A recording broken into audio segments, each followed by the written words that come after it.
Bismillahirrahmanirrahim. Assalamualaikum warahmatullahi wabarakatuh.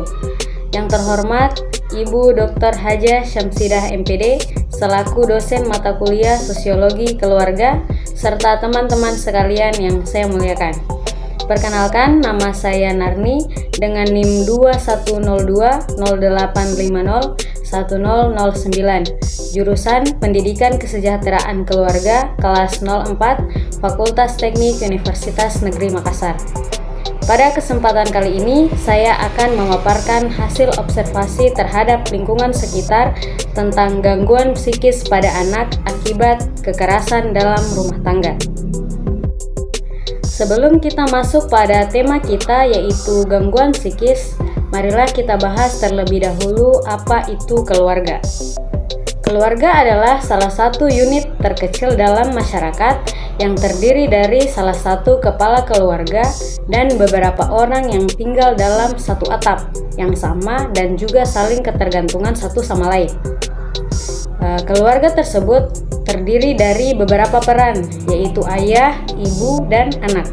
Setiap keluarga pastinya ingin memiliki hubungan yang harmonis di dalamnya antara orang tua maupun anak, sehingga orang tua dan anak harus memiliki komunikasi yang baik untuk terus mempertahankan keharmonisan tersebut. Orang tua adalah salah satu pengaruh terbesar dalam pembentukan karakter dan psikis anak. Karena pendidikan yang pertama diperoleh oleh anak adalah dari keluarga.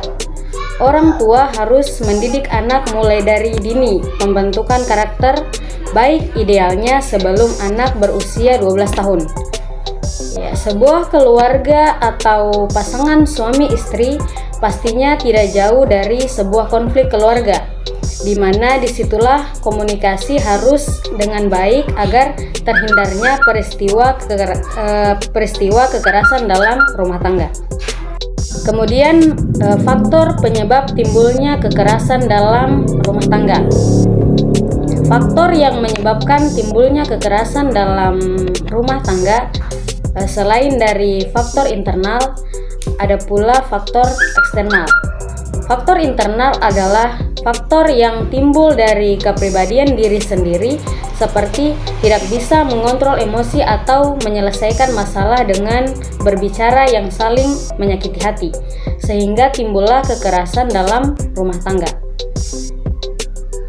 Kemudian faktor eksternal. Faktor eksternal adalah faktor yang berasal dari luar kepribadian pelaku kekerasan atau dari lingkungan pelaku. Misalnya, terdapat masalah ekonomi, stres, perselingkuhan, dan masih banyak yang lainnya. Kemudian, kesehatan mental sebagai akibat dari kekerasan dalam rumah tangga. Tanpa disadari, orang tua yang mengalami kerugian adalah anak-anaknya, khususnya bagi masa kanak-kanak. Anak yang menjadi korban KDRT secara tidak langsung dari peristiwa tersebut dapat memiliki efek trauma yang biasanya akan mengalami depresi jangka panjang hingga ia dewasa.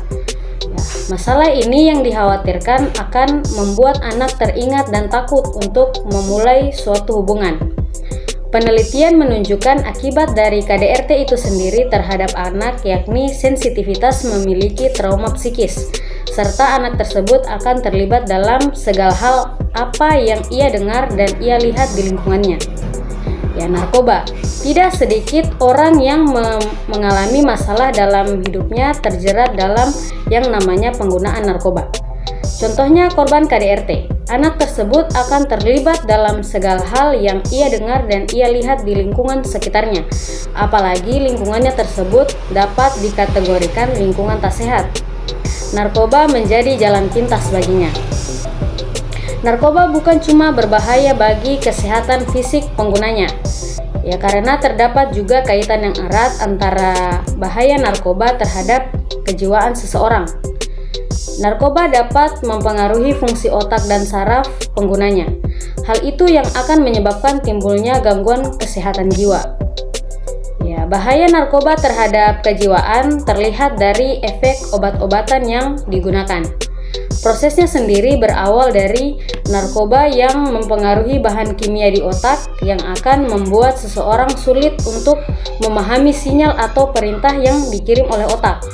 Dengan begitu, seseorang akan mulai mengalami beberapa efek bahaya dari narkoba, dimulai dari efek jangka pendek dan bisa berlanjut menjadi efek jangka panjang.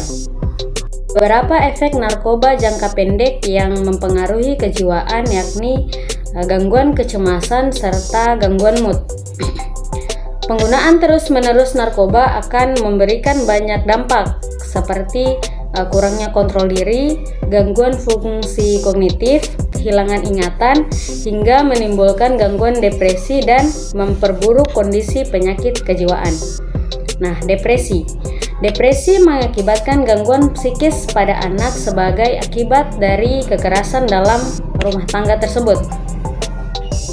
Ya, sangat disayangkan, usia kanak-kanak mereka yang sedang mencari jati diri berada di posisi yang sangat rawan untuk menderita gangguan mental. Depresi yang tidak ditangani dengan baik bisa berujung pada tindakan bunuh diri. Remaja yang mengalami depresi akan menunjukkan perubahan emosi yang sangat signifikan, di mana mereka sering terlihat murung dan tidak tertarik untuk melakukan aktivitas. Mereka juga mulai menarik diri dari lingkungan sekitar, termasuk teman-teman dekatnya sendiri. Kemudian, skizofrenia. Gejala lain akibat penggunaan narkoba ialah skizofrenia. Tidak sama halnya seperti orang dewasa. Psikologis anak lebih sulit ditebak. Itulah mengapa tidak mudah untuk mengetahui apakah mereka menderita skizofrenia atau tidak. Skizofrenia sendiri dapat menyebabkan munculnya pemikiran-pemikiran aneh, halusinasi yang berlebihan, serta membuat seseorang merasa melihat atau merasakan sesuatu yang tidak dialami oleh orang lain. Nah, bagi orang-orang yang ada di sekitarnya, kondisi ini bisa sangat membingungkan. Anak atau dapat dikategorikan remaja yang menderita skizofrenia akan menarik diri dari lingkungannya karena mereka juga mengalami kecemasan yang berlebihan. Beberapa gejala skizofrenia pada anak remaja yakni perubahan pola pikir, perubahan emosional, dan perubahan perilaku, serta kecemasan berlebihan ketika berada di lingkungan sosial, di mana mereka merasa kesulitan dan menjadi cemas berlebihan ketika harus berhadapan dengan orang lain. Rasa cemas ini biasanya muncul karena ketakutan akan dipermalukan dan dihina di depan orang lain. Akibatnya, seseorang menjadi enggan untuk bergaul dan bersosialisasi dengan orang lain. Nah, kita masuk ke cara mengatasi atau mengobati gangguan psikis pada anak. Pengelolaan stres yang efektif memang penting dalam menangani masalah psikis pada anak, khususnya remaja. Namun anak remaja pun juga perlu mengobati rasa sakit dan nyeri yang terjadi pada tubuhnya sendiri.